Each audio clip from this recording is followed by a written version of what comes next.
Okay, tuturo ko sa inyo mga kaibigan kung paano magbaklas para hindi masira yung floater ng Raider 150 Fi, yung pinaka fuel pump, kasi may floater yan. Tuturo ko sa inyo kung paano. Ganito lang. Angat nyo to.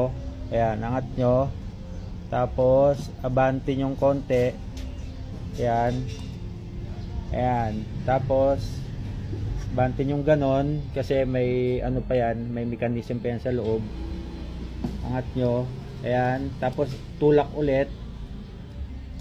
Ayan, tulak. Tapos ikutin yung ganon. Ikutin nyo. Kasi may floater yan para hindi mabali. Ayan. Ayan. Ayan yan, tanggal na siya. Kasi ang posisyon yan, yung floater niya yan. Yan, yung floater nandyan sa harapan. Tapos itong pinaka socket nasa likod. Tandaan nyo yung floater sa harap, yung socket sa likod. Kung ibabalik nyo, ganito naman, unahin nyo yung floater. Ayan. Floater. Ayan, kabit nyo yung floater, lusot nyo.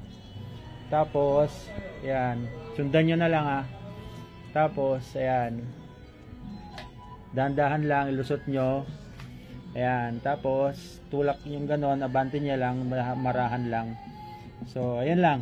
Ganun lang kasimple magbaklas at magbalik ng fuel pump nang hindi masisira yung floater ng Raider 150 Fi. So, ayun lang mga kaibigan. Maraming salamat. Bye-bye.